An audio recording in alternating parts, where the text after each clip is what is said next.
జయతు జయతు దేవో దేవకీ నందనోయం జయతు జయతు కృష్ణో వృష్టివంశ ప్రదీపః జయతు జయతు మేఘశ్యామలః కోమలాంగో జయతు జయతు పృథ్వీ భారనాశో ముకుందః. ప్రియ భగవద్బంధువులారా, నిన్నటి రోజున మన ఆండాళ్ళు తల్లి ఉన్నాయి అరుతిత్తు వందో పరైతరుది ఆహిల్, నీవే మాకు కావాలి అని అంటూ భేరిని అనుగ్రహిస్తేవేని. పరై అంటే భేరి, ఆ భేరిని నీవు అనుగ్రహిస్తే అంటూ పరస్పర విరుద్ధంగా మాట్లాడింది. నీవే కావాలి అంది, మళ్ళీ భేరీ కావాలి అంది. స్వామి గ్రహించాడు, మీరు ఊరికే వచ్చినటువంటి వాడు కారు, ఏవో తీసుకెళ్ళాలి అని వచ్చారు, మీకేం కావాలి అని స్పష్టంగా అడిగాడు స్వామి.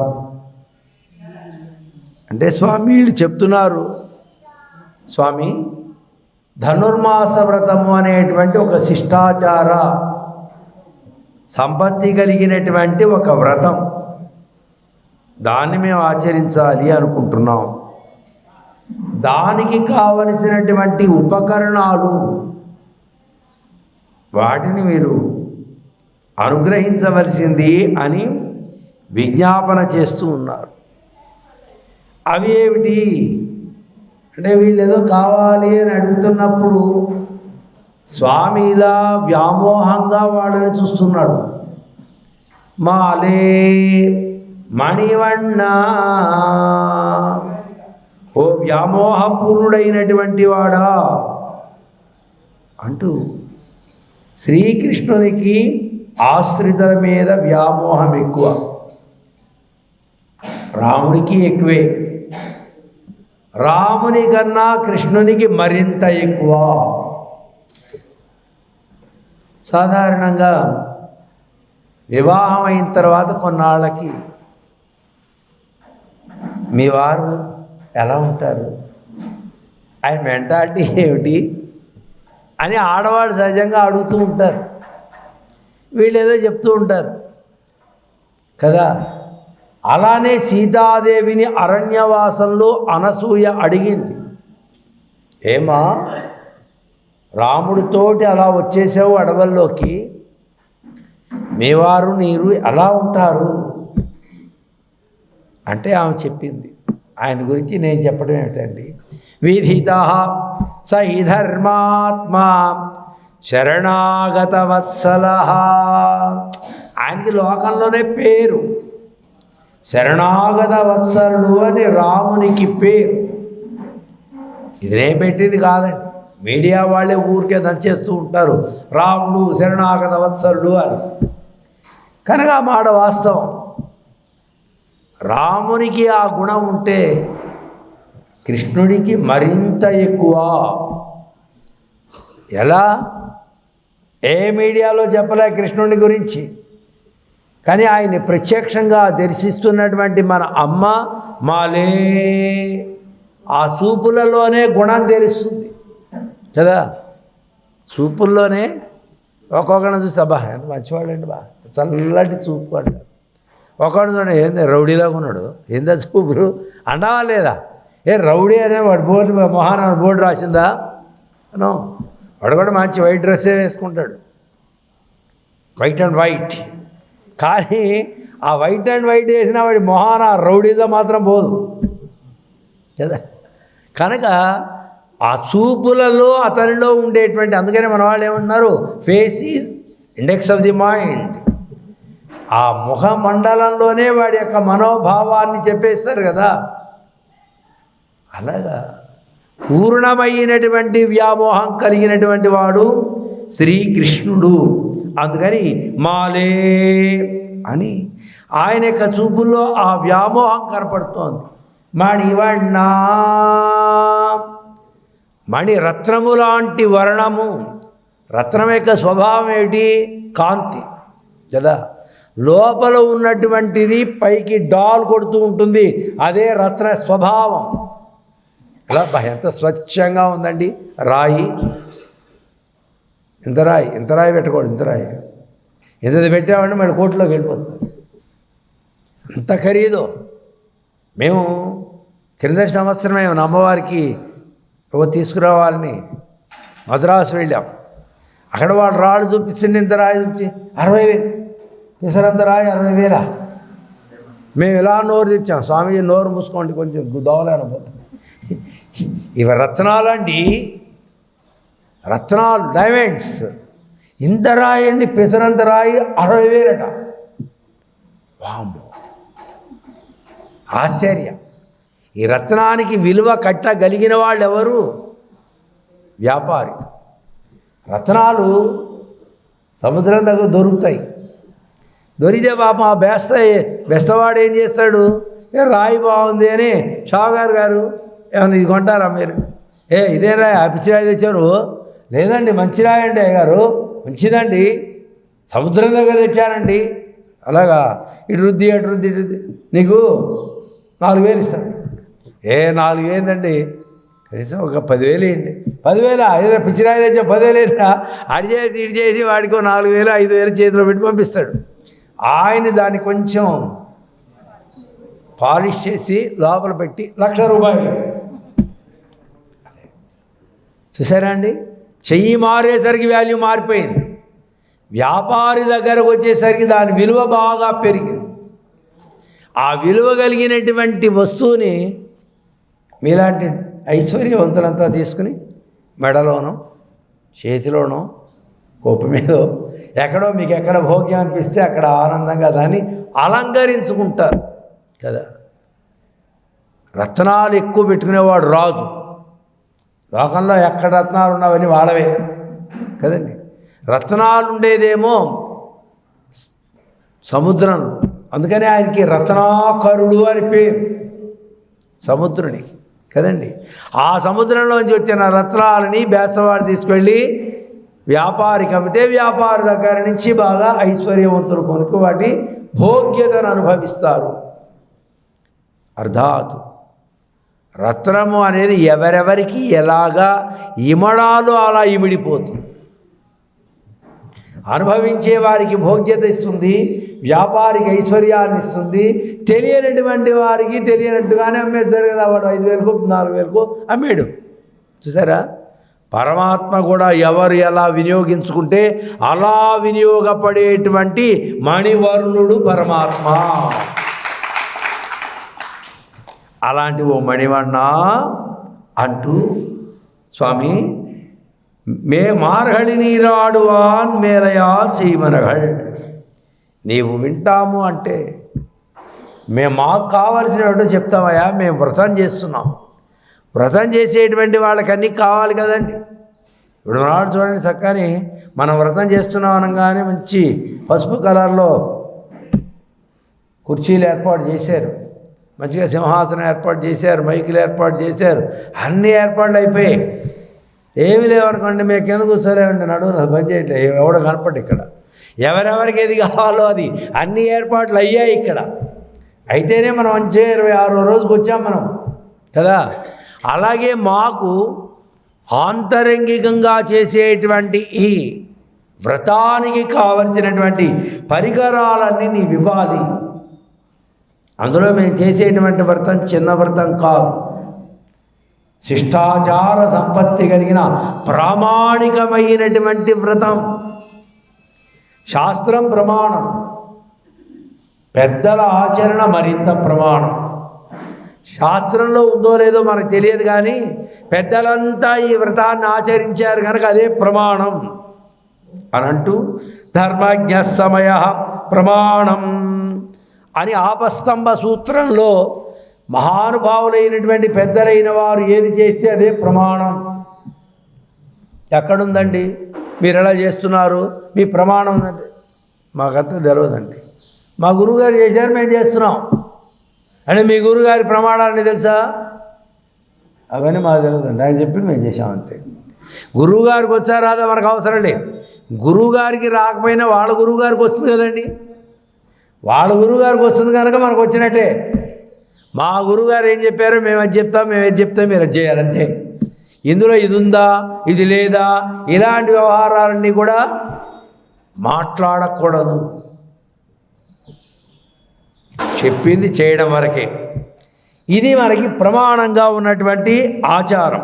ఏదత్ర బ్రాహ్మణా సంహర్షిణః యుక్తా యుక్తా అలూక్షా ధర్మగామా స్యుః యథా తే తత్ర వర్తేరన్నం తథా తత్ర వర్తేతా అని తైత్తీర్యము అనేటువంటి ఒక ఉపనిషత్తు. ఆ ఉపనిషత్తులో చెప్తోంది క్రమాన్ని. అలాగే మహాజనో ఏన గతస్సబంధ, పెద్దలైనటువంటి వారు చేసినదే మార్గం అని భారతంలో చెప్తున్నారు. పెద్దలు ఏ మార్గాన్ని చేశారో అదే మార్గము. దీన్ని మార్చడానికి వీల్లేదు. ఏమండి అందరూ సమావేశం వేసుకుని క్లాసులు మార్చి ధనుర్మాసాన్ని వేసవి కాలంలో పెడదామా? సరిగా ఉంది, కుదరదు. సరే, ఇక్కడ ఏ కాలం నిర్ణయం చేశారో కాత్యాయని వ్రతాన్ని, ఏ కాలం గోదాదేవి నిర్ణయం చేసిందో ఆ కాలంలోనే చేయాలి. కానీ మనం అందరం కూర్చుంది దీన్ని మార్చడానికి అవకాశం అయితే లేదు. పెద్దలు చేసినప్పుడే మనం చేయాలి. ఇలాగా సకల వేద సారభూతమైనటువంటి ప్రబంధం ఇది. 30 పాసురాలలో 32 బ్రహ్మ విద్యలు చెప్పినటువంటి అద్భుతమైనటువంటి ఈ ఉపనిషద్ అర్థాలన్నీ చెప్పింది మన ఆండాళ్ తల్లి. అందుకని సయత్ ప్రమాణం కురుతే, భగవద్గీతలో కూడా ఒక ప్రమాణం ప్రకారంగా మనం చేస్తాం. అయితే ఆ ప్రమాణం ఎంతవరకు అని శాస్త్రంలో చెప్పిందో అంతవరకు మనం ఎప్పుడు చేయలేము. మనం ఆచరించడానికి ఎంత అవకాశమో అంతవరకే. బాగా గుర్తుపెట్టుకోండి. పుస్తకాల్లో అలా ఉంది కదండి, అలా చేయలేదంటే అన్నీ చెయ్యం. ఆగమశాస్త్రాలలో భగవద్ ఆరాధన ఎలా చేయాలి అని ఇంత పెద్ద ఆరాధన గ్రంథం. అంత ఆరాధన చేయాలి అంటే ఒక కయ్యగారు కూడా ఊళ్ళో ఉండడు, కుదరదు. అది 24 గంటల్లో ఉదయం తెల్లవారుజాము 4 దగ్గర నుంచి రాత్రి 12 దాకా అన్ని సేవలు ఉన్నాయి. అన్ని సేవలు చేయగలమా మనం? చేయలేము. ఎందుకంటే చేసే గారు కూడా మనలాంటి మనిషే కదండి.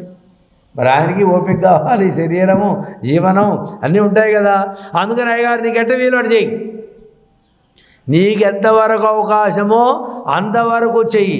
శాస్త్రంలో ఉన్న ప్రకారము చేయాలి అంటే ఆ కావలసిన వస్తువులు మనము తేవలేను, ఆ కావలసినటువంటి ప్రకారంగా అందులో ఉన్న ప్రకారం ఆయన చేయలేడు.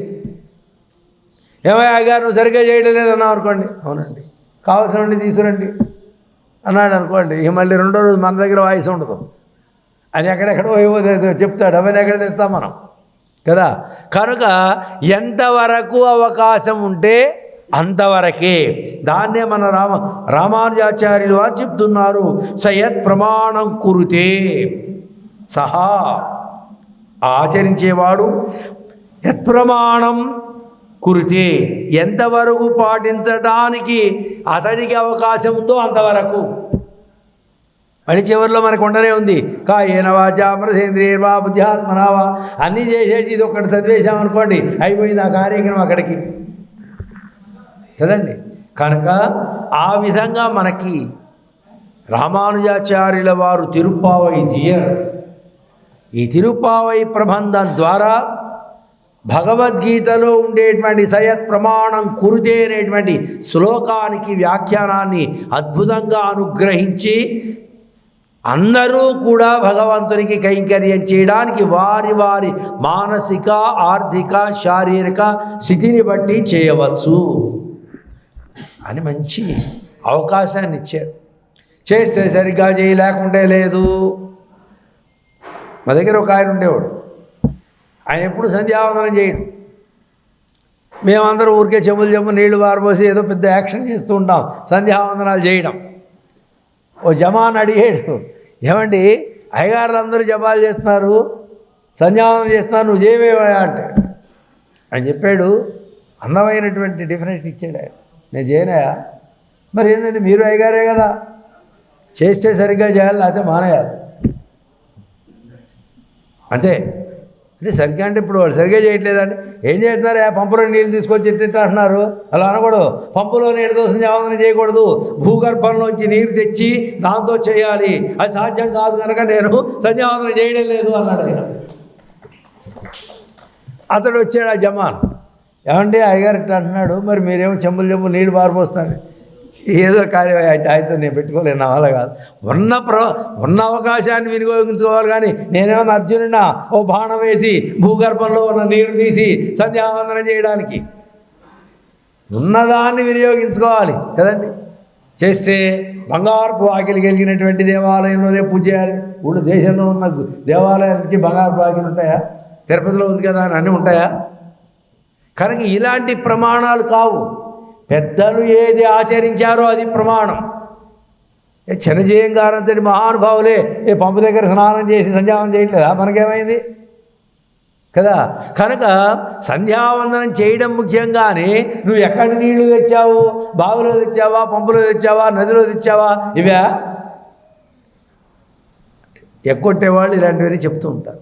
అందుకని రామానుజాచార్యులు వారు ఏం చెప్పారంటే, సయతు ప్రమాణం కురితే, ఈ ఆచరించేటువంటి వారి శారీరక మానసిక ఆ అవకాశాలు ఉండేటువంటి ప్రాకృతికమైన అవకాశాల ప్రకారంగా చేయడము అనేటువంటిదే ప్రమాణం. ఎంత మాట చెప్పారండి, ఎంత క్లాస్ ఇచ్చారు. లేకపోతే మనలాంటి వాళ్ళకి ఇలాంటి వ్రతాలు చేసేటువంటి అవకాశం ఉంటుందా? కనుక అలాంటి శాస్త్ర సిద్ధమైన పెద్దలు ఆమోదించినటువంటి వ్రతాన్ని చేయాలనుకుంటున్నాం. కనుక వేండువనకేటియేల్, మీరు విన్నట్లయితే మేము చెప్తాం. అంటే వింటూనే ఉన్నాడు కదా స్వామి, మళ్ళీ విన్నట్టయితే అంటున్నారే, మీరంతా వింటున్నారా? వింటున్నారు కదండి, అంటే మళ్ళీ వింటున్నారా అని అడుగుతారేమిటి అంటే, ఎప్పుడెప్పుడు అయిపోతుందా వెళ్ళిపోదామా అనుకుంటున్నారా, వింటున్నారా? కృష్ణుడిని ఆండాళం అన్నది వేండు అనగేటియే, నువ్వు కనుక వింటే అంటే కృష్ణుడు వింటూనే ఉన్నాడు. కానీ ఏందిరా వీళ్ళు ఎంతంత ఉపన్యాసాలు చెప్తున్నారు, ఎప్పుడు నేర్చుకున్నారు, ఎక్కడ నేర్చుకున్నారు? మైకు పెట్టారంటే అబ్బా ఏం పాటలు పాడతారు, ఊగు ఊగు ఊగు అని పాటలు పాడతారా, ఉపన్యాసాలు చెప్తారా? వామ్మో వీళ్ళు ఎంత డెవలప్ అయ్యారండి అని కృష్ణ పరమాత్మ ఇలా వ్యామోహంగా చూస్తూ ఉంటే, నాయనా చూస్తున్నావా, వింటున్నావా అని వేండు అన కేటియేల్ మాకు కావాల్సింది నువ్వు విన్నట్లయితే చెప్తాం. ఏం కావాలి లిస్టు చెప్తున్నారు. శంఖములు కావాలి, భేరీలు కావాలి, మంగళ పాఠకులు కావాలి, మంగళ దీపము కావాలి, ధ్వజము కావాలి, వితానము కావాలి. ఇవి 6. ఇవన్నీ మాకు కావాలి, మీరు ఇవ్వాలి అంటే ఆ శంఖం కూడాని, శంఖాలు ఎక్కడుంటాయండి, అక్కడెక్కడ అమ్ముతారు, తెచ్చుకోండి అంటాడేమో అని శంఖములు కూడా ఎలాంటివి కావాలో చెప్తోంది. ஞானத்தை எல்லாம் நடுங்கபுரல்வன పాలన్న వన్నత్తు ఉన్పాంచి జన్యమే. చూడండి మీడియా వాళ్ళు కనుక ఏదో ఇలా బాణం మార్పు వేసి చూపిస్తుంటాడు వాడు, చూసారా? అలాగే ఉన్పాంచి జన్యమే, నీ చేతిలో ఉన్నటువంటి పాంచజన్యం అనే పేరు కలిగినటువంటి శంఖము ఏదైతే ఉందో అలాంటిది అని అక్కడ బాణం మార్పు వేసిందనమాట. అంటాడమ్మా ఉన్ అని, నీ నీ నీ నాకంటే ఒకటి ఉంది, ఇలాంటివి ఎక్కడుంటాయి, ఎక్కడి నుంచి తేవాలి అంటూ స్వామికి ఆశ్చర్యం వేసింది. నాకున్నటువంటి శంఖము లాంటి శంఖములు, శంఖంగల్ అని బహువచనంలో చెప్పింది, శంఖములు అని. అంటే స్వామి వామో ఇవేమిటి, నాకున్న ఒక శంఖం ఓడగొట్టాలని వీళ్ళు ఎంత ప్రయత్నం చేస్తున్నారు, ఈ ఒక శంఖం కాకుండా అందరికీ కావాలట. ఎవరికైనా ఒకళ్ళు ఇచ్చామనుకోండి 5 లక్షలు కావాలి. ఒక శంఖ ఈ అమ్మాయికి ఇచ్చామనుకోండి 5 లక్షల మందికి శంఖాలు కావాలి. 5 లక్షల శంఖాలు ఎక్కడ తెస్తాం? అందుకని గోష్ఠిలో కొంతమంది అప్పుడు పంచి పెడుతూ ఉంటారు పాలకోవాలు అని. ఆ పాలకోవా కూడా ఉత్తగా చేయరండి. పాలకోవా మీద మళ్ళీ శంఖం వేస్తారు, పాలకోవా మీద చక్రం వేస్తారు. ఎందుకంటే వైష్ణవ సాంప్రదాయంలో అన్నీ శంకు చక్రాలు నామాలన్నీ ఉండాలి. తినే పదార్థం మీద కూడా అది ఉండాలి. అందుకని అవి ఇస్తారు. గోష్ఠిలో 200-300 మంది ఉంటారు అనుకోండి, అన్నీ చేయలేక ఓ 15-20 చేసుకొస్తుంది ఈ తల్లి. చేసుకొచ్చి పాటలు పాడతారు, ఎవరెవరు ముఖ్యమైన వాళ్ళు వాళ్ళకే ఇస్తారు. మేము రోజు చూసాం, ఏందమ్మా ఒక్కొక్కరికి ఇస్తున్నాను. ఏం లేదులే సార్, ఏం లేదండి, నువ్వు అక్కడ ఇచ్చావు నేను చూశాను, కళ్ళు మంచిగానే బంద్ చేస్తున్నా నాకు అంటే పాలకోవా పెడితే అందరూ పెట్టాలి కదా. ఓ అమ్మ ఎక్కడ పెడతాను, 300 పాలకోవా నేను ఎక్కడ తెస్తాను. ఇష్టమైన వాళ్ళకి కుదరదు. గోష్ఠిలో నీవు ఏదైనా పంచాలి అనుకుంటే అందరికీ సమానంగా ఉండాలి. ఒకళ్ళకి ఇచ్చి ఒకళ్ళకి ఇవ్వకపోవడం అనేటువంటి ఆ వ్యత్యాసం కూడదు. అందుకని ఆండాళం ఏం చేస్తుంది, శంఖములు కావాల్సిందే. ఏది చేసినా బల్కుగా తీసుకొస్తుంది, అందరికీ సమానంగా పంచుతుంది. ఆ శంఖాలు కూడా ఉత్తిత్తి శంఖాలు కాదండి, నీ శంఖములు లాంటి శంఖములు కావాలి అన్నది. అంటే దాని అర్థం నీ శంఖం కావాలి అంటే నువ్వు కావాలి.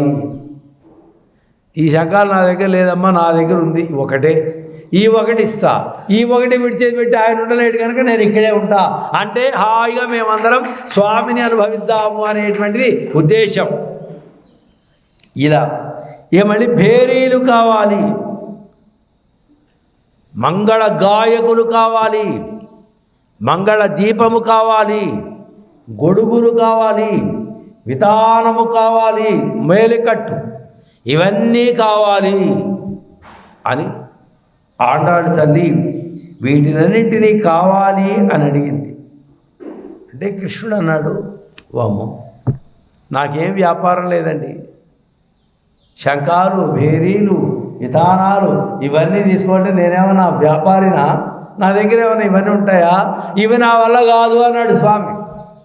అంటే స్వామి నీ వల్ల కాదా, అఘటిత ఘటనా సామర్థ్యం కలిగిన వాడవు, ఆలి నిలయాయ్ అరుళ్, ఓ చిన్న మర్రి ఆకు మీద పడుకుని లోకాలన్నీ కడుపులో పెట్టుకున్నటువంటి అఘటిత ఘటనా సామర్థ్యం కలిగినటువంటి వాడా ఓ వటపత్రశాయి అని వాడ నాన్నగారు ఆరాధన చేసేటువంటి వటపత్రశాయిని ఈవేళ పాసురంలో స్మరణ చేసింది మన ఆండాళ్ళ తల్లి. శ్రీరంగ క్షేత్రంలో శ్రీవిల్లిపుత్తూరు క్షేత్రంలో ప్రధానమైన దేవుడు ఎవరు, వటపత్రశాయి. ఇలా పెద్దగా పడుకుంటాడు స్వామి, ఆయన మెయిన్. ఆయన్ని ఈవేళ ఫలం కోసం వచ్చేస్తుంది, తాను వ్రతం ఎక్కడ చేసిందో అక్కడికి వచ్చేస్తుంది లైన్గా క్రమక్రమంగా. నీవు అఘటిత ఘటనా సామర్థ్యం కలిగిన వాడు, ఏదైనా చేయగలవు. రాత్రిని పగలు చేస్తావు, పగల్ని రాత్రి చేస్తావు, ఈ లోకాలన్నీ కూడా బొజ్జలో పెట్టుకుంటావు. మళ్ళీ సమయం వచ్చింది అని నువ్వు సంకల్పం చేస్తే మళ్ళీ ఎక్కడ తీసిన వస్తువును అక్కడ ఏమాత్రము చెడకుండా దాన్ని విస్తరింప చేయగలిగినటువంటి సామర్థ్యం కలిగినటువంటి వాడవు నీవు. అనుగ్రహించు స్వామి అని అంటూ భగవంతుని యొక్క మూల స్వరూపాన్ని ఈవేళ ఆండాళ్ళు తల్లి ప్రార్థిస్తోంది. కారణంతు ధ్యేయ అని శాస్త్రం, కారణమైన దానినే ధ్యానం చేయాలి. అందుకనే ఆచార్యుల వారు అష్టాక్షరీ మహామంత్రాన్ని మనకు ఉపదేశం చేస్తారు. నిన్న మొన్న 2 రోజుల క్రితం అహోబిలమఠం జీయర్ స్వామి వారిని సేవించడానికి వెళ్ళాం. వారు మన పత్రిక చూసి మా పేరు చూశారు, అష్టాక్షరీ జీయరా, అన్ని మంత్రాల్లో విశేషమైన మంత్రం అష్టాక్షరినే కదా అన్నారు ఆయన. ఎందుకని ఎవరి దగ్గరకు వెళ్ళినా మహామంత్రమే, ఇంక వేరు లేదు. ఉన్నాయి మంత్రాలు చాలా, 7 కోటి మహామంత్రాలు ఉన్నాయి. 7 కోట్ల మహామంత్రాల్లో మహోత్కృష్టమైన మంత్రం ఏది అంటే అష్టాక్షరి. అదే మూలం. అందుకని ఆ మూల మంత్రాన్నే గురువులు శిష్యులకు ఉపదేశం చేస్తారు. వేరు ఎన్ని మంత్రాలు చేసినా ఆ జీవునికి మోక్షం ఉండదు. అయితే ఆ మంత్రాలు నిరర్థకమైన మంత్రాలు కావు. అన్ని మంత్రాలు ప్రయోజనాన్ని ఇచ్చేవే, కానీ అసలమైనటువంటి ప్రయోజనం ఇచ్చేది ఇది. మిగతావి ప్రాకృతికమైన ప్రయోజనాలు ఇస్తాయి. ఇప్పుడు తేలు కుట్టిన వాడికి మంత్రం పెడితే తేలు కుట్టినటువంటి ఆ బాధ పోతుంది. ఆ మంత్రం పవర్ అంతే. విషప్రయోగం జరిగిందనుకోండి, ఓ మంత్రాన్ని కనుక మనం అనుష్ఠిస్తే ఆ విషప్రయోగం పోతుంది. ఆ మంత్రం పవర్ అదే మోక్షాన్ని ఇవ్వదు, అదేం ఐశ్వర్యాన్ని ఇవ్వదు. కానీ ఐహలౌకికం ఐశ్వర్యం, స్వర్గాద్యం పారలౌకికం, కైవల్యం భగవంతంచ మంత్రోయం సాధయిష్యతి. నారాయణాష్టాక్షరీ మహామంత్రం ఇహపరదాయకమైనటువంటి సౌఖ్యాలనిచ్చేటువంటి పరమమైనటువంటి మంత్రం. మంత్రాణం పరమో మంత్ర, గుహ్యానాం గుహ్యముత్తమం. రహస్యమైనటువంటి దాంట్లో ఉత్తమమైన రహస్యము, పవిత్రమైనటువంటి దాంట్లో పరమ పవిత్రము. అలాంటి మహామంత్రం మనకు ఆచార్యులు అనుగ్రహిస్తారు. కనుక అలాంటి మంత్రాన్ని ఈవేళ దృష్టిలో పెట్టుకున్నది. ఆ మంత్రమే మనకు సర్వప్రధానమైనటువంటిది కనుక ఆ మంత్ర ప్రతిపాద్యుడైనటువంటి పరమాత్మ వడభత్రశాయిగా తాను దర్శనమిచ్చాడు. స్వామి, జగాలనన్నీ సృష్టించావే సంకల్పమాత్రం చేత, అలాంటి జగాలను రక్షిస్తున్నావే ఆ రక్షణ కోసము అని నీవు మళ్ళీ నీ యొక్క కుక్షిలో వాటిని దాచి రక్షణ చేస్తున్నటువంటి ఓ సమర్థుడా స్వామి. మేము అడిగినటువంటి శంఖాలు ఇవ్వలేవా, భేరీలు ఇవ్వలేవా, విధానం ఇవ్వలేవా, మంగళ దీపం ఇవ్వలేవా, మంగళ గాయకులు ఇవ్వలేవా? నీవు ఇవ్వగలవు, సమర్థుడవు అంటూ ఆయన యొక్క సామర్థ్యాన్ని, నారాయణ మహామంత్రంలో ఉండేటువంటి సామర్థ్యాన్ని గుర్తించినటువంటి జ్ఞాని మనకు ఆండాడుతాయి. అందుకనే శ్రీమదష్టాక్షరీ స్థిత మనోరథాయై నమః. అందుకే మేము పదే పదే చెప్తాం, ధనుర్మాస కాలంలో అష్టాక్షరీ మంత్రం ఎక్కువ జపం చేయండి. ప్రతిసారి చెప్తాం. ఏ స్వామివారికి అదే చెప్తా, అదే తెలుసు ఆయనకి అదే చెప్తాడు అని మన వాళ్ళు ఎవరు పట్టించుకోరు.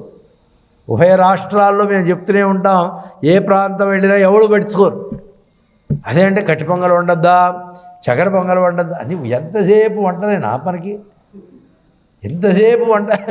హాయిగా తెల్లవారుజాము 4 గంటలకి మీరు కూర్చోండి జపంలో, 5:30 వరకు జపం చేయండి, 5:30కి తిరువారాధన చేయండి, తర్వాత మిగతా వ్యవహారం చేయండి. ఏమవుతుంది? మంత్ర సాధన. మంత్రము అంటే మంతారం త్రాయతే ఇది మంత్ర. మరణ చేసినటువంటి వాడిని రక్షించేది మంత్రం. మంత్రం మా దగ్గర ఉందండి, మేము మాత్రం దాన్ని జపం చేయమండి అంటే ఏం ప్రయోజనం? ఇంటి నిండా గూట్లో నిండా టానిక్లు ఉంటాయి, మందు బిళ్ళలు ఉంటాయి, మందు వేసుకోం, రోగం మన దగ్గర ఉంటుంది, ఆ మందులు అక్కడ ఉంటాయి, కొన్నాళ్ళైతే పనికిరావు, అయిపోతుంది. కనుక మంత్రము తీసుకున్నవారు మంత్రాన్ని బాగా సాధన చేయాలి. ఎంత ఎక్కువ జపం చేస్తే ఆ మంత్ర ప్రయోజనం నీకంత విశేషంగా కనపడుతూ ఉంటుంది. అలాంటి మంత్ర సారభూతమైనటువంటి స్వరూపాన్ని ఆండాళ్ తల్లి ప్రార్థన చేస్తూ, స్వామి అనుగ్రహించవయా అంటూ. వ్యామోహం కలిగిన వాడు పరమాత్మ. ఎవరు ఈ లోకాలను సృష్టించమని పరమాత్మను అడిగారు? ఆయనే వ్యామోహంతో సృష్టించాడు. మనం అడిగామా? ఆయనకే సృష్టి చేయడం, స్థితి చేయడం, లయం చేయడం ఇవన్నీ ఆయనకి ఇష్టం. ఆయన చేసేటువంటి కార్యాలలో ఇవన్నీ చేయడం ద్వారా తాను ఆనందం పొందడం కోసం ఇవన్నీ చేసేటువంటి వ్యామోహశీలి ఆయన. కనుక వ్యామోహం కలిగిన వాడు మా మీద, ఆ వ్యామోహానికి తగినట్టుగా మేము చేసేటువంటి వాటిని క్రమంగా మాకు అనుగ్రహించవయ్యా పరమాత్మా అంటూ ప్రార్థించింది గోదాదేవి. ఈ పాసురంలో ఇంటర్నల్గా ఆచార్యులను కీర్తించింది. ఆచార్యులు వ్యామోహం కలిగిన వారు, ప్రేమమూర్తి. వారి ప్రేమతోటి మనని దగ్గరకు తీసుకొని వారిలో ఉండేటువంటి జ్ఞానాన్నంతటినీ కూడా శిష్యులకు ప్రశిష్యులకు ఇలా ఉపదేశం చేస్తూ ఉంటారు. అలా ఉపదేశం చేయడమే వారికి వ్యామోహం. శిష్యులందరి మీద ప్రేమ ఉండదండి గురువుగారికి. ఎవరైతే ఆ జ్ఞానానికి వారసులుగా ఉంటారో వారి మీద ప్రేమ కదా. మేము గురువుగారి శిష్యులమండి, ఏం ఉపయోగం చెప్పండి? గురువుగారికి ఏమైనా మనం ఉపచారం ఏదైనా చేస్తే కదా గురువుగారికి మన మీద ప్రేమ. ఏమిటి గురువుగారికి ఉపచారం ఏం చేయాలి? మనం సకల విధములైన కైంకర్యం చేయాలి కదా. ఏమిటది? శుశ్రూష అంటారు దాన్ని. గురు శుశ్రూష. శుశ్రూష అంటే ఏమిటి? సేవ. ఏం సేవ చేస్తున్నామండి? పాదసేవ. ఇంకేమైనా సేవలు ఉన్నాయా? ఏం సేవ చేస్తున్నాం? వచ్చినప్పుడు దండం పెట్టట్లేదు ఆ స్వామి, పూలు కూడా వేస్తున్నాం కదా అప్పుడప్పుడు సంభావన కూడా ఇస్తున్నాం. ఇంకేం సేవ చేయాలి? శుశ్రూష అంటే ఇదే కదా. గురువుగారు కనపడితే సంభావన ఇవ్వడం, గురువుగారి కాళ్ళకి దండం పెట్టడం, 4 పూలు వేయడం, ఇంతకంటే ఏం చేస్తామండి? మాకెవడు చేస్తున్నాడు మేము చేయడానికి అనకండి. శిష్యుడు గురువుగారి సేవ చేయాలి. ఏమిటి సేవ అంటే శ్రవణమిచ్చేది శుశ్రూష. గురువుగారు చెప్పింది వినుట, ఇంకేం చేయక్కర్లా. పాదసేవ, బడిది పూజ ఇలాంటివేవి చేయక్కర్లా గురువుగారికి. ఆయన కాళ్ళు ఆయన పిసుకోగలడే, పర్వాలేదు, ఆయన చేతులేవా. మనం కాళ్ళు పిసకడం మన డ్యూటీ ఏం కాదు. ఏమిటి డ్యూటీ? చెప్పినది వినుట. వామ్మ మేము ఎక్కడ వింటాం స్వామి? మీరు గంటలు చెప్తే మేము వింటాం? మీరు టైం ప్రకారం చెప్పండి వింటాం. టైం తప్పితే మాత్రం గురువు కూడా చూడం, మేము లేచిపోతూనే ఉంటాం అనకండి. శ్రవణం ఇచ్చతి. ఎప్పుడెప్పుడు స్వామివారు ఏం చెప్తారా వినాలి వినాలి వినాలి వినాలి. ఇంకా ఆయన గొంతు నెప్పెడదా? నెప్పెడితే ఆయన తిప్పని ఆయన పడతాడు, మనకెందుకు? ఆయన చెప్తూనే ఉండాలి, మనం వింటూనే ఉండాలి. ఓ గురువుగారు ఓ పల్లెటూరు వెళ్ళారు. ఆయన భారతంలో పద్యాలు బ్రహ్మాండంగా పాడుతున్నాడు. ఆయన పాడుతుంటే రాత్రి 7 గంటలు మొదలు పెడితే 11 గంటలకు ఆపాడు ఆయన. వాడొచ్చి, ఏం స్వామి అప్పుడే ఆపావా? మంచిగా చదువుతున్నావుగా, బాగా చదువుతున్నావుగా అన్నాడు. నీతో 3 గంటలు చెప్పే కదరా, ఇంకేం చెప్పాలి? ఇంకా కక్కో, నీ కడుపులో ఏమున్నాయి మొత్తం కక్కే అంటే. ఇంకా వాడి పాప అంటే అతను బాగా పాపం పల్లెటూరులో ఉండేవాడు.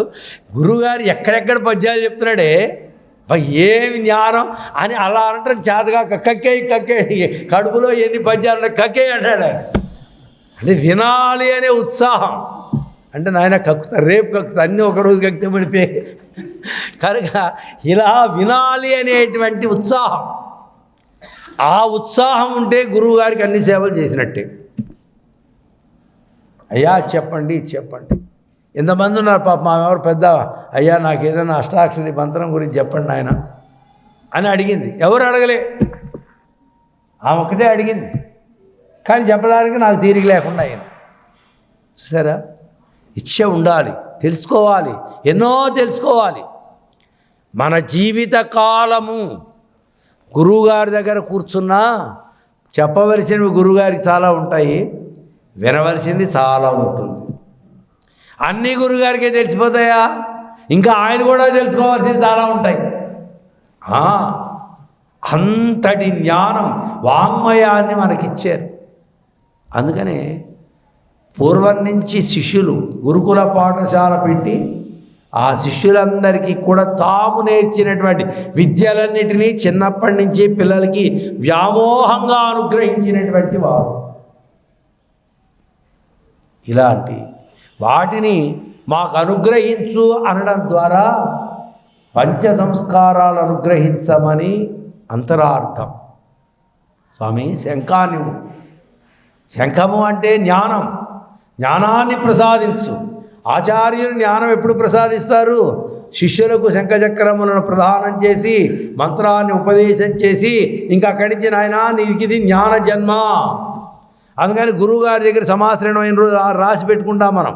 ఫలానా తిథి, ఫలానా నక్షత్రం, ఫలానా మాసం అని రాసుకుని మళ్ళీ సంవత్సరం కాగానే వేళండి మా బర్త్డే అండి.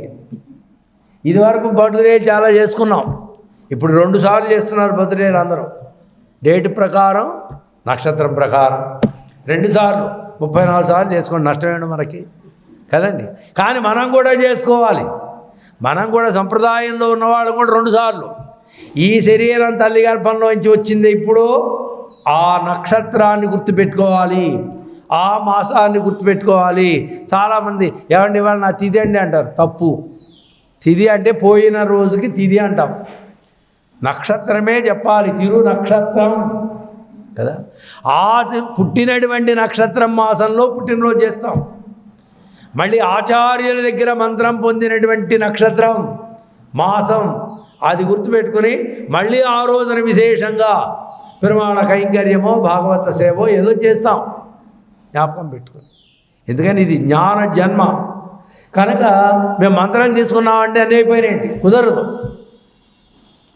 మంత్రం తీసుకున్నప్పుడు మంత్రాన్ని సాధన చేయాలి. ఆ మంత్రంలో ఉండేటువంటి అర్థవైభవాన్ని శ్రవణం చేస్తే జ్ఞానం పెరుగుతుంది. కనుక అలాంటి వ్యామోహం కలిగి మనందరికీ మంత్రాన్ని ఇచ్చినటువంటి శీలి ఆచార్యుడు. అంతకుముందు ఎవరు మంత్రాలు చెప్పేవారు కాదండి. ఎంతో సంవత్సర కాలం గురుగారిని అనుసరించి అయ్యా మంత్రం చెప్పిన ఆయన, మంత్రం చెప్పిన ఆయన, నీ దయ ఉంటుంది నాయన, ఈ శరీరాన్ని పావనం చేయని ఆయన అడగడంలో ఎంత విశేషం. అడగడంలో ఒక్కొక్కళ్ళు అడుగుతారండి ఆశ్చర్యంగా. ఆమె పల్లెటూరు వెళ్ళాం మేము, వెళితేనే అంతా పెద్ద స్వాగతం పలికారు. ఓ ముసలామ్మ వచ్చి కాళ్ళ దగ్గర పడి నాయనా ఈ మాంసం ముద్దని పవిత్రం చేయి తండ్రి అన్నది. మాకైతే అర్థం కాదు, ఏమిటి మాంసం ముద్ర అంటుంది ఈవిడ, పవిత్రం చేయ. మేము ఇలా అంటున్నాం. ఆవిడ ఎవడలే ఎప్పుడు మంత్రం ఇస్తారు చెప్పేదాకా ఎవడాలి. అయ్యా ఏమిటి ఆయన లేవమని పక్కవాడిని, అయ్యా మీరు మంత్రం ఇస్తారో ఎప్పుడు ఇస్తారో చెప్తే ఆమె లేస్తుందండి. చేద్దాం, 4 రోజులు ఉంటాను, ఏదో రోజు చేద్దాం అన్నది రాదు, లేచింది ఆవిడ. అంటే అడగడం చూడండి, ఈ మాంసం వద్దని పవిత్రం చేయి నాయనా అని అడిగింది అంటే ఆమె దగ్గర మంత్రం తీసుకోవాలనేటువంటి ఆర్తి ఎంత ఉన్నదో. అలా ప్రాధేయపడితే కానీ పూర్వంలో మంత్రాలు ఇచ్చేవారు కావు. రామానుజాచార్యుల వారు ఆ కండిషన్ తీసేశారు. గోపురం ఎక్కి, తిరుక్కోటియూరు గోపురం ఎక్కి ఆర్తి కలిగిన వాళ్ళందరికీ మంత్రాలు ఇస్తున్నాను ఈ రోజు నుంచి అని ఆయన మంత్రం పొందాలనే ఉద్దేశం ఉంటే చాలు, వాడి దగ్గర ఏమి గుణం ఉందా, ఏ అనుష్ఠానం ఉందా, ఏమి ఉందా అనే శోధన చేయవలసినటువంటి అవసరం లేదు. వయస్సుతో భేదం లేదు, ఆడామగా లేదు, ఆర్తి ఒక్కడి ఉంటే చాలు అని నిబంధనలన్నింటినీ కూడా సడలించినటువంటి వ్యామోహపూర్ణులు రామానుజులు. అలాంటి ఆచార్యుల వారు ఎలాంటి వారైనా అఘటిత ఘటనా సామర్థ్యం కలిగిన వారు, సంసారులను ముముక్షులుగా చేసేటువంటి వ్యామోహం అయింది, సామర్థ్యం అయింది. అసలు మనమేమిటి, గుళ్ళో కూర్చోవడం ఏమిటి, పొద్దున పూట హాయిగా పొద్దునే లేచి మంచిగా రుచిగా 2 రకాలు చేసుకుని తినాలి. మంచిగా రాత్రి సీరియల్ ఏం చేసావో దాని మీద కాస్త ఒక రివ్యూ పెట్టుకోవాలి కదండి. ఒకవేళ మనం చూడకపోతే వెంటనే పక్కవాళ్ళని అడగాలి, ఏమంటే రాత్రి కోడలను ఏం చేసింది అత్తగారు అని ఫోన్ చేసి కనుక్కొని దాని మీద కాస్త ఏదో మీటింగ్ పెట్టుకుని అలా సంసారంలో ఏవో దాని పెద్ద సముద్రం. అలాంటి పోయి గుళ్ళోకి వచ్చి కూర్చున్నారే పొద్దునే వచ్చి, ఇవాళ అందరం వచ్చి కూర్చున్నామంటే ఈ ప్రయత్నం ఎవరిది? రామానుజాచార్యుల వారి యొక్క దయాకృప మన మీద ప్రసరించబట్టి మనం ఇలా వచ్చి కూర్చున్నాం. ఇంత మాత్రంలో మనం ముముక్షులు అయిపోయాం అనుకోక్కర్లా. కానీ ఈ మాత్రమైన మిగతా సమాజం కంటే మనం ఇక్కడికి వచ్చి కూర్చున్నామంటే క్రమంగా మనని మార్గంలోకి నడిపిస్తున్నటువంటి దయాపూర్ణులు ఆయన. గురువుగారి దగ్గర చెప్పుకోవాలి, అయ్యా ఇదంటే అని చెప్తాం మనం. వారు జ్ఞాన విశేషం కలిగిన వారు కనుక వారు మనకు అజ్ఞానంతో కలిగినటువంటి సంశయాలు ఏవైతే ఉంటాయో వాటిని తీర్చేసేటువంటి వారు. అలాంటి ఆచార్యుల్ని అఘటిత ఘటనా సామర్థ్యం కలిగిన వారు ఏదైనా చేయగలరు. వారు ఎలాంటి వారు? శ్రీ విష్ణులోకమణిమంటప మార్గదాయి రామానుజో విజయతే ఇతి రాజరాజ.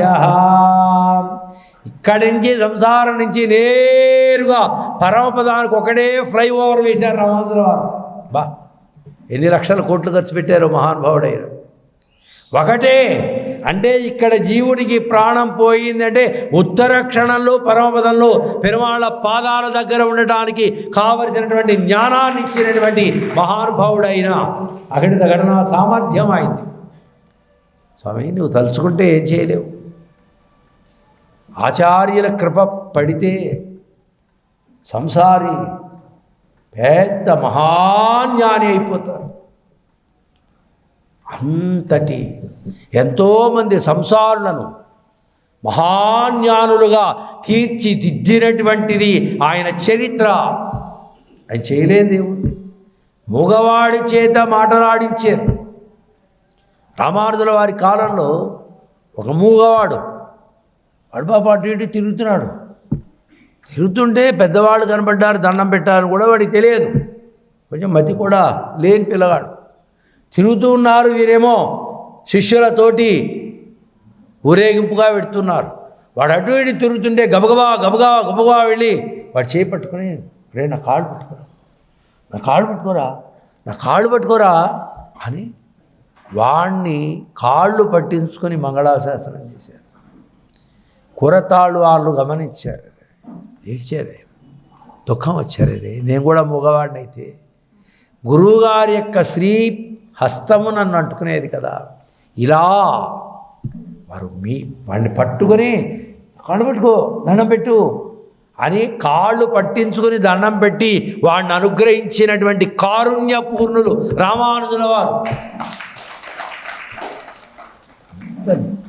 ఎంత దయ అండి, ఎంత దయో. సహస్రాబ్దిలో ఆఖరి రోజున మా చిన్నజీయర్ స్వామి వారు మా నడు మీద చేయి వేసి, ఏం చేస్తున్నారు ఇక్కడ, ఏం జరుగుతుంది ఇక్కడ ఆయన కరస్పరిశ మాకు ఇలా స్పృశించారు అంటే జన్మ ఎంత పవిత్రమైందండి.